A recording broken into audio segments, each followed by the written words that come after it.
हरे कृष्णा, राधे राधे। आज हम आपको माघ मास का 11वां अध्याय सुनाएंगे। यमदूत बोला, मोक्ष के इच्छुक को सदैव शालिग्राम की 12 शिला में तथा ब्रज या कीट निर्मित चक्र में भगवान वासुदेव की पूजा करनी चाहिए।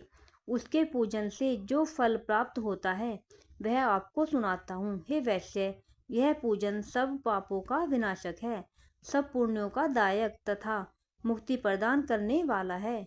प्रतिदिन 10,000 राजसूय यज्ञ का फल तथा अग्निहोत्र कर समुद्र सहित पृथ्वी के दान करने का फल होता है।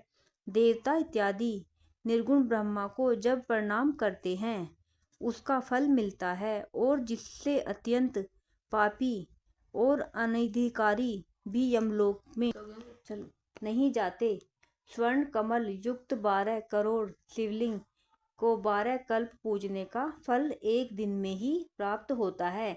इस प्रकार गोविंद का पूजन करने वाले सदैव के लिए अमर होकर आवागमन के चक्कर से मुक्त हो जाते हैं।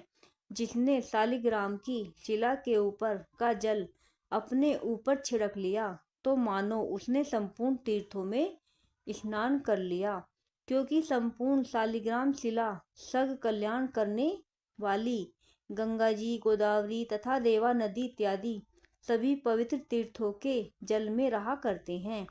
यदि कलयुग में काम, क्रोध तथा लोभ से व्याप्त अधम पुरुष नैवेद्य, फूल, धूप, दीप, चंदन, गीत, बाजे, स्तोत्र आदि से शालिग्राम शिला की पूजा अच्छे भाव से करते हैं तो वे 1000 कोटि कल्प तक के घमंड से छूटकर भगवान हरि के पास निवास कर राजा चक्रवर्ती हो जाते हैं।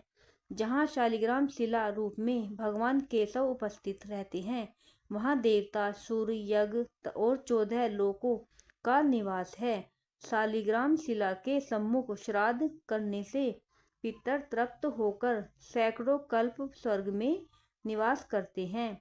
जो लोग नित्य शालिग्राम शिला के ऊपर का जल पीते हैं उनको उसके आचमन से सहस्त्र कोटि तीर्थ करने के समान पुण्य लाभ होता है। हे राजन, यदि शालिग्राम कोस भर फासले पर भी जो कीड़े मरते हैं वे सीधे बैकुंठ को प्राप्त होते हैं।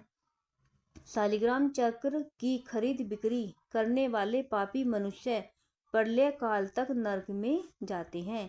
हे वैश्यवर, घोर वन में जितेंद्रिय होकर तप करने से जो फल मनुष्य पाता है वही गरुड़ध्वज वासुदेव भगवान को स्मरण करने से और उनकी शरण में जाने से पाता है और नरक में नहीं जाता। पृथ्वी पर जितने तीर्थ और पुण्य स्थान हैं वे संपूर्ण विष्णु भगवान का नाम मात्र लेने से प्राप्त होते हैं। हे वैश्य, जो वैष्णव शिव की आलोचना करता है वह निसंदेह नरक को जाता है और वह कभी भी स्वर्ग प्राप्त नहीं कर सकता। राधे राधे।